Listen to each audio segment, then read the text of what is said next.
Hi there. I wanted to go through just a few ways to use this virtual auditorium that I created because I feel like it'd be very helpful for other folks. Okay, so here I am in the auditorium.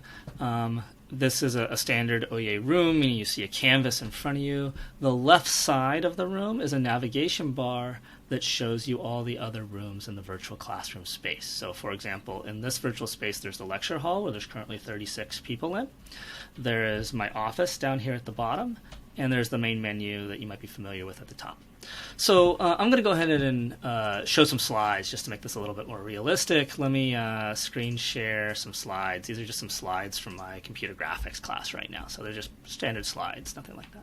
Nothing special here. Okay, so notice that I, as the instructor, am in the top left. There are 36 people in this room, but by default, nobody is on screen. So in a lot of the larger classes that I teach, most of the students typically or strongly prefer to keep their camera off, so it doesn't make a lot of sense for me to see a bunch of just names or profile photos in a standard Zoom grid. But everybody has a lot of different ways to interact with me as the instructor. So of course there's a text box like that you can type in for chat. So this is a chat. Hi. Students can post questions to me using the question box. I didn't understand line drawing. Let's go back. And they can post those questions anonymously if they so wish. So now there's a question here. So I'm constantly prompting students about can they ask me some questions? Can they post to the chat box?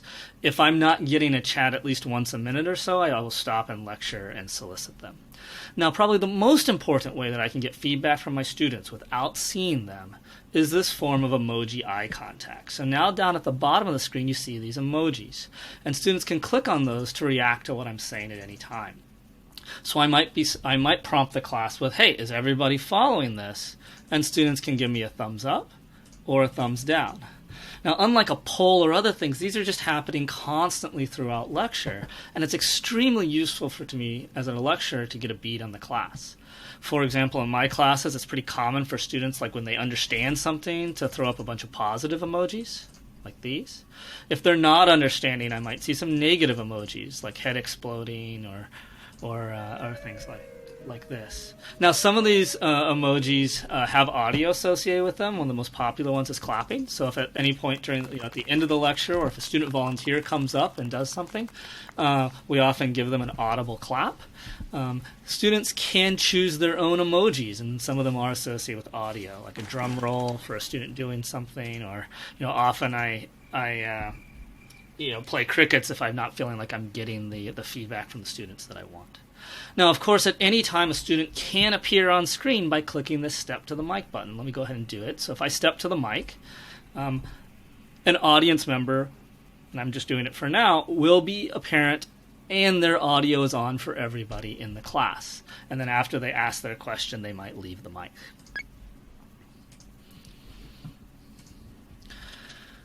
Okay, so those are some of the basic functionalities of how we interact. You have to change your behavior as a lecturer to constantly be asking the students to be interacting with you. And if you do that, it kind of becomes second nature in giving the lecture. Now, there are a number of options to configure this space. So this little tool and hammer brings up a toolbar for you. So you can do a lot of common things all in one place, like starting the recording. So now this is recording this lecture hall, including the chat box and the messages and all the emojis. So the recording, the MP4 file that you download, has everything that was seen in the lecture. You could do things to administer, like clear the chat, clear the question board, clear out this mic list in case anything you need to administer or there's bad behavior. And for those of you that do want to see a Zoom-style listing of all the students in your audience, see this show full audience here, we'll actually show everybody in the class in a paginated Zoom-style form right here down at the bottom. And of course, if anybody steps to the mic, we only show the people at the mic first, and then when they step down, we show the audience again. So there's some basic features of the auditorium. Now, there's one thing that I wanted to show you, which was if, let's say, we go through the lecture and I have a prompt. Like, I think I had a prompt somewhere in this lecture. There we go, like this class warm-up. Now, at any time, you can snapshot the current screen share, which I'm going to do now. And it will take a snapshot of that current slide. And now what I'm going to do is I'm going to show the group selection menu. So this is a mode where the students can work into small groups. You can think about them kind of like Zoom breakouts, but I prefer to let students choose their own groups. So for example, in this class, I've set up 8 group working rooms. And then at this point, I would just tell students to click on the room that they wanted to go to. Often I do this before class, so students are already in a room with their friends and they can mingle before class. And what I'm going to do now is I'm actually going to send all the students in the class 2 rooms just to show you what it might look like. But again, like remember that this doesn't have to be done automatically. The students can choose the rooms themselves. So I've gone ahead and divided the 30-some people in this class into small groups. And you can see those groupings here in the left bar. Those groups now show up. And I can go sit in the staff room where I can see all of these groupings. So for example, if I want to check in on, let's say, group 2, I can go click on their group room, and I see the students now in group 2. They're talking about the slide that I snapshotted. So dynamically in the lecture, if you want to put something up for students to discuss, you just snapshot your slide. And then the last thing that's kind of interesting is that if a student at any time in the group room presses this big red button, they have requested help. And if I go back to the staff room where I was sitting, where I might linger, I can now see that a student has rang the buzzer. So I'm like, oh gosh, Kayvon's rang the buzzer. I should go figure out what room they're in, and I can go jump in and see if I can answer that question for them. So our staff bounces around to the various group rooms, and this is how you can think about administering either breakouts in lecture or pre-class discussions or any type of flipped classroom setting.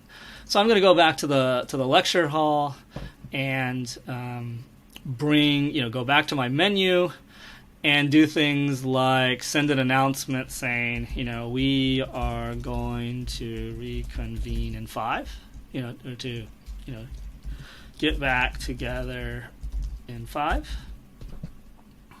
And so I can send that out to everybody in the class. Okay, so that's about everything. Everything else is fairly, I think, self-explanatory. A few other small features is there's ambient crowd noise that you can play. I like to, when people are filing in during lecture, play a little bit of crowd noise like this so that it feels like there's a bit of buzz in the classroom.